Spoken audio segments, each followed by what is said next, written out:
has started her own outfit, but what to call her brand new political party? Could you believe this Afghan-born Muslim, whose singular purpose is peace in Palestine, has decided to call herself Australia's voice? Honestly, you couldn't make this stuff up. Is she a federal senator or a professional troll? Sadly, she's serious. Have a listen to her on the ABC 7:30 last night, where she couldn't agree that the October 7 attack on Israel was terrorism.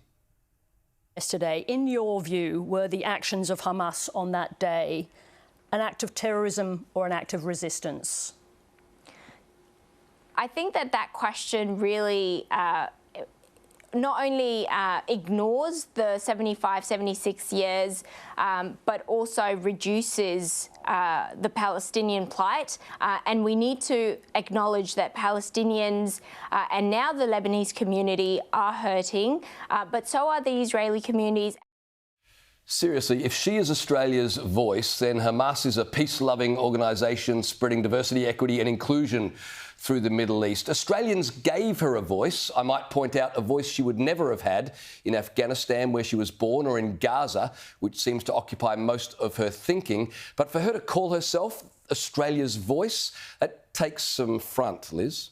It really does. I mean, and it has been rightly made a lot of mockery. There's a lot of mirth happening on X and other platforms about this. But it does bemuse me that we seem to be incapable of understanding that, quite simply, one man's terrorist is another man's freedom fighter.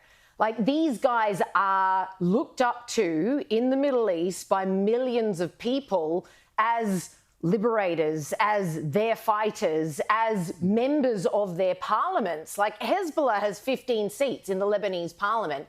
We call them terrorists.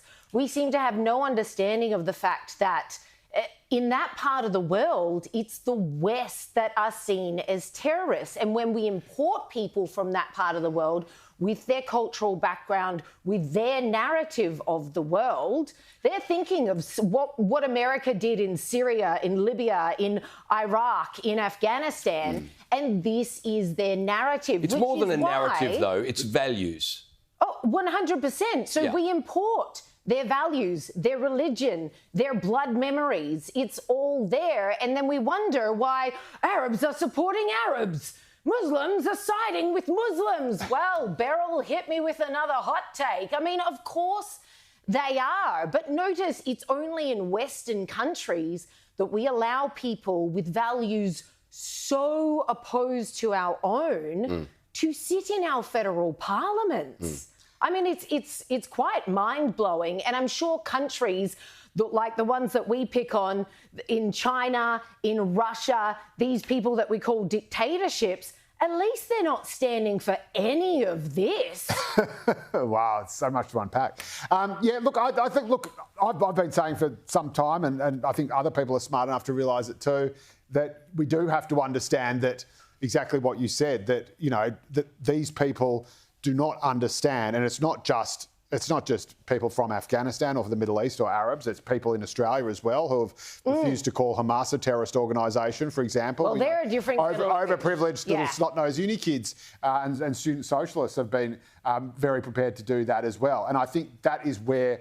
But I do think there is a case where if you have been completely and utterly indoctrinated with, for example, Hamas propaganda in Gaza, you are not going to know that the rest of the world sees them as a terrorist, or the free world or Australia sees them as a terrorist organisation. I can understand that. Fatima Payman does not have that excuse. Fatima Payman has got basically every possible privilege you could imagine. There is almost no position in Australian society than being an Australian senator. I agree, but at the end of the day, she is an Afghan Muslim, and I can't believe she's siding with them. But I think this is the thing, though. If after all that, it's one thing if she just stepped off the boat from Kabul and said, "Oh, what are you talking about? The Taliban's they're not a terrorist organisation. They're a wonderful bunch of people. You know, sure, they don't let me read or write or go to school, but, you know, what do you mean?" But for her to have lived most of her life here and to have achieved the rank of Australian senator, to have access to any library in the country, including the Australian Parliamentary Library,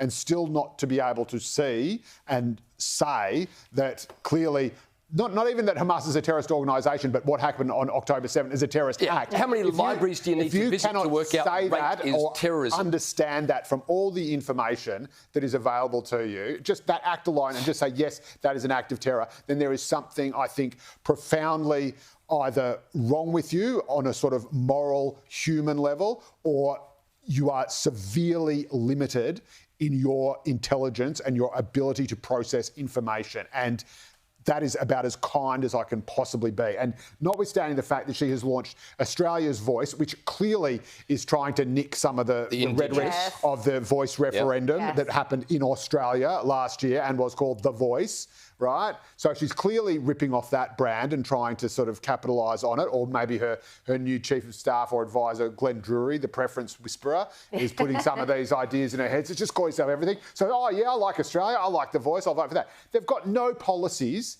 They've got no, I don't even know if they've got any members apart from her and this guy who's really the gaming election. And they didn't even consult the actual Indigenous people in charge of The Voice. But Joe, all of this is true, right? But she would never have had the platform she now has if the Labor Party weren't committed to identity politics, where they put a kid who had nothing going for her except she was female and a Muslim and had come from Afghanistan. They were her qualities. It's diversity. And so they gave her a platform, and now we're reaping the rewards. I'm not even sure if they expected her to win the seat, because, of course, the numbers in WA that came in late on election night were so stratospherically huge that it delivered this windfall without which the government might even be a minority already. So I'm not sure it's particularly expected her to win. But whether it was a box-ticking exercise or not, she would not be in the parliament were it not for the Australian Labor Party next to her name in the Senate. The fact that she is still there when there is absolutely no way she would ever win an election based on her own intellect or her own values or her own policies, of which she has none. The fact that she has refused to do the right thing and vacate the seat for another Labor member, and the fact that she has now had the audacity to say that she, and apparently she alone, is Australia's voice without actually providing any kind of community, policy, any other evidence of all. I mean, that is a level of hubris which I think is so titanically, ridiculously over the top that it actually points to someone who is either monomaniacal or, frankly, just not all there. And I don't know which that is, but it is just nuts.